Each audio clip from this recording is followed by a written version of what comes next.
हाय दोस्तों, मैं दीपक सर आप सभी को आइडियल स्टडी पॉइंट में स्वागत करता हूं। जैसा कि आप लोग देख रहे हैं, मैं आप सभी के लिए क्लास 12th के लिए फिजिक्स का जो फर्स्ट चैप्टर है विद्युत आवेश तथा कूलम के नियम, वे चैप्टर में जो नेक्स्ट पॉइंट है वो लेकर आ गया हूँ। ठीक है, तो इसमें देखिए नेक्स्ट पॉइंट हम लेकर आए हैं कूलम के नियम के सीमाएं। ठीक है, इसके पिछले वीडियो में हम कूलम के नियम के बारे में पूरा व्यंजक प्राप्त करा चुके थे, सिद्ध कराए थे। ठीक है ना, और कूलम के नियम क्या होते हैं उसको अच्छी तरह से पढ़ाया था। ठीक है, तो इसमें हम लोग सीखेंगे कूलम के नियम के सीमाएं क्या है, दोष क्या है, त्रुटि क्या है। ओके, देखिए इसमें कूलम के नियम के सीमाएं निम्नलिखित इस प्रकार है।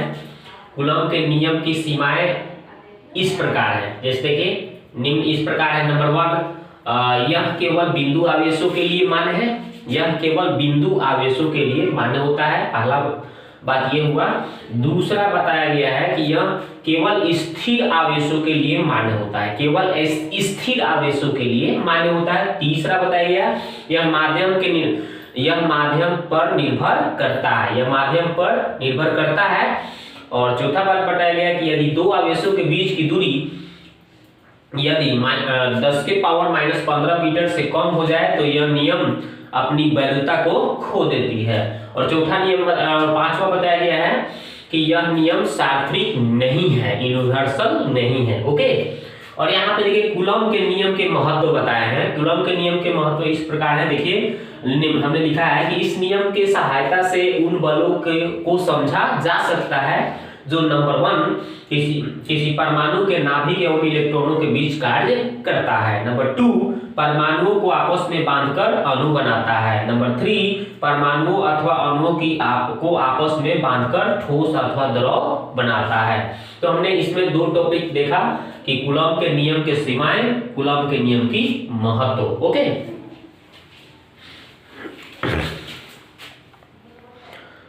आप इसे स्क्रीनशॉट लेना चाहेंगे तो आप ले सकते हैं।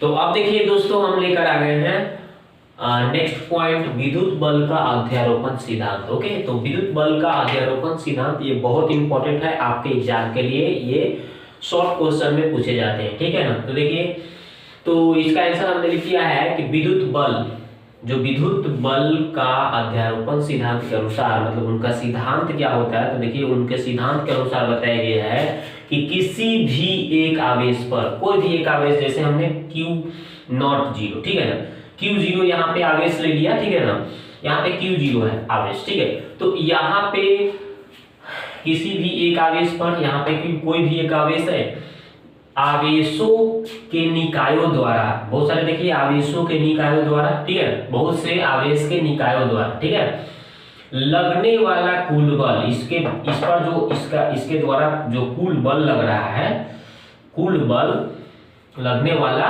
कुल बल अलग अलग आवेशों द्वारा लगने वाला बल के सदिश योगफल के बराबर होता है। देखिए अलग अलग जो आवेश द्वारा जो बल लग रहे हैं, ये देखिए इसके द्वारा ये F1 बल लग रहा है ना, इसके द्वारा F2, और ये Q2 Q3 के द्वारा F3 बल लग रहा है, और Q4 के द्वारा F4 बल लग रहा है, और Qn जो यहाँ पे देखिए Qn है, Q1 के द्वारा Fn क्या लग रहा है, बल लग रहा है, इसके सदिश योगफल के बराबर होता है। ओके, तो वही बात बताई गई, यानी कि कहने का मतलब F जो होगा, यानी कि कुल जो फोर्स इस पे बल लग रहा है वो F1 plus F2 plus F3 plus F4 dot Fn के बराबर होगा। ठीक है, तो यही हो गया अध्यारोपण सिद्धांत का। अगर डिफिनीशन यानी कि परिभाषा याद करना चाहेंगे तो अच्छी तरह से याद कर सकते हैं कि किसी भी एक आवेश पर अन्य अलग अलग आवेशों के निकायों द्वारा लगने वाला कुल बल अलग अलग आवेशों के द्वारा लगने वाला बल के सदिश योगफल के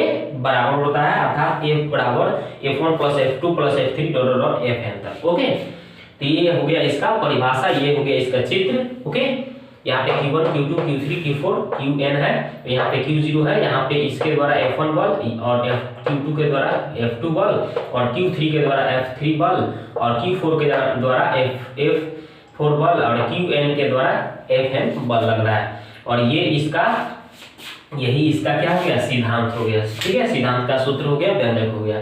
तो ये आपका अध्यारोपण सिद्धांत हो गया। अब चलिए नेक्स्ट टॉपिक को देखते हैं। ठीक है,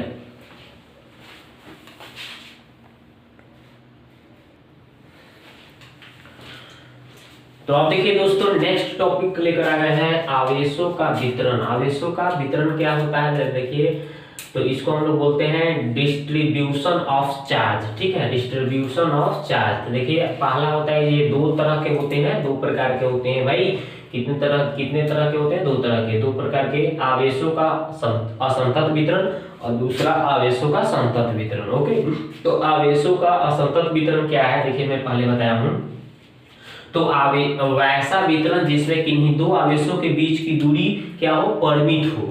वैसा वितरण जिसमें किन्हीं दो आवेशों के बीच की दूरी क्या हो, परिमित हो, यानी बताया जा सकता हो, निश्चित हो, तो उसे तो आवेशों के ऐसे वितरण को आवेशों का असंतत वितरण कहते हैं। ठीक है, इसी तरह से आवेशों का संतत वितरण क्या है, ठीक उसका अपोजिट है दोस्तों। वैसा वितरण जिसमें किन्हीं दो आवेशों के बीच की दूरी परिमित नहीं हो, यानी कि अपरिमित हो, यानी कि दूरी हम नहीं बता सकते हैं, ठीक है, निश्चित नहीं हो, तो आवेशों के ऐसे वितरण को हम क्या बोलते हैं, आवेशों का संतत वितरण कहते हैं। ओके, अब है आवेशों का संतत वितरण क्या होता है। आवेशों का संतत वितरण को घनत्व के आधार पर भी प्रकार बताए गए हैं। कितने भाई, 3 प्रकार के होते हैं। पहला है आवेशों का रैखिक घनत्व, दूसरा है आवेशों का पृष्ठ घनत्व और आवेशों का आयतन घनत्व। अंग्रेजी में बोलते हैं linear charge of density, surface charge of density और volume charge of density. Okay, तो ये हो गया। अब आप इसका स्क्रीनशॉट लेना चाहेंगे तो लेकर लिख सकते हैं। ओके,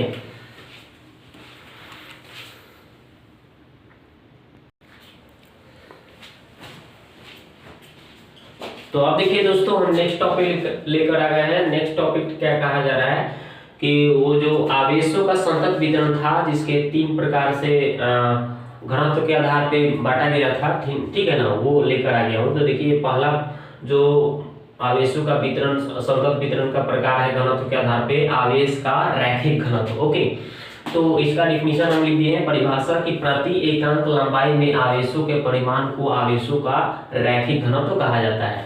मतलब प्रति एकांक लंबाई में अगर रेखा की बात हो रहा है, रेखा यानी लंबाई की में क्या होगा, आवेश के परिमाण, ठीक है ना, प्रति एकांक इकाई लंबाई में आवेशों के जो परिमाण होगा उसको आवेशों का रैखिक घनत्व कहा जाता है। आवेश का रैखिक घनत्व बराबर लैम्डा से दर्शाते हैं, इसको लैम्डा से सूचित करते हैं। लैम्डा बराबर Q बटा L, यानी आवेश बटा लंबाई, ठीक है, जहां L क्या है, लंबाई है। और इसका ऐसा ही मात्रक निकालिएगा दोस्तों, तो क्या हो जाएगा, यहाँ पे देखिए Q मतलब आवेश का मात्रक क्या होता है, कूलम, और लंबाई का मात्रक होता है मीटर, यानी कूलम प्रति मीटर। ओके, आवेशों का पृष्ठ घनत्व क्या है, तो प्रति एकांक, यहाँ पे देखिए पृष्ठ घनत्व की बात हो रहा है, घनत्व यानी क्षेत्रफल, ठीक है, तो प्रति एकांक क्षेत्रफल में आवेशों के परिमाण को आवेश का पृष्ठ घनत्व कहा जाता है। ठीक है ना, इसमें क्षेत्रफल में आवेश का परिमाण होगा, इसमें लंबाई में आवेश का परिमाण होगा। ठीक है, तो आवेश का पृष्ठ घनत्व सिग्मा से दर्शाते हैं, सिग्मा Q बटे A, यानी आवेश बटा क्षेत्रफल। A क्या है, क्षेत्रफल हो गया, तो इसका ऐसा ही मात्रक निकालिएगा दोस्तों। तो ऊपर आवेश है, आवेश का मात्रक कूलम होता है, नीचे क्षेत्रफल है, क्षेत्रफल का मात्रक मीटर स्क्वायर होता है, यानी कूलम प्रति मीटर स्क्वायर, यानी कूलम प्रति मीटर स्क्वायर। ओके, आवेश का आयतन घनत्व क्या होता है, प्रति एकांक आयतन में, यहाँ पे आयतन की बात की गई है तो यहाँ पे आयतन लिखेंगे। प्रति एकांक आयतन में आवेशों के परिमाण को क्या बोलेंगे, आवेश का आयतन घनत्व कहा जाता है। ठीक है, तो आवेशों का आयतन घनत्व को रो से दर्शाएंगे दोस्तों, रो से सूचित करेंगे Q बटे V, यानी V क्या है, आयतन है।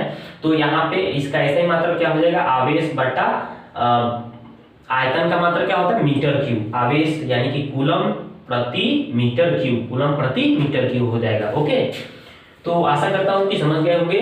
इसमें रैखिक घनत्व की रेखा मतलब लंबाई, यानी लंबाई में जो परिमाण होगा, ठीक है ना, प्रति एकांक लंबाई में जो परिमाण को प्रति एकांक लंबाई में आवेश के परिमाण को आवेश का रैखिक घनत्व कहते हैं। और इसमें हम बोल देंगे प्रति एकांक क्षेत्रफल में आवेश के परिमाण को आवेश का पृष्ठ घनत्व कहते हैं। और इसमें हम लोग बोल देंगे कि प्रति एकांक, यहाँ पे आयतन की बात की गई है तो यहाँ आयतन लिखेंगे, प्रति एकांक आयतन में आवेश के परिमाण को आवेश का आयतन घनत्व कहते हैं। ओके, तो ये हो गया आपका नेक्स्ट टॉपिक, और यही हमारा ये जो चैप्टर है विद्युत आवेश तथा कूलम्ब के नियम समाप्त होता है। ठीक है, अब नेक्स्ट चैप्टर में जो जो टॉपिक है वो लेकर आएंगे। यदि वीडियो आप पहली बार आए हैं मेरे चैनल पे तो सब्सक्राइब कर लीजिएगा, और साथ ही बेल आइकन के घंटी की भी दबा दीजिएगा, ताकि जितने भी वीडियो अपलोड हो आपके पास नोटिफिकेशन पहुंचे और अच्छी तरह से फिजिक्स को पढ़ें और अपने एग्जाम के लिए अच्छी तरह से तैयारी करें। तो वीडियो को देखने के लिए आपको बहुत बहुत धन्यवाद। मिलते हैं नेक्स्ट वीडियो में।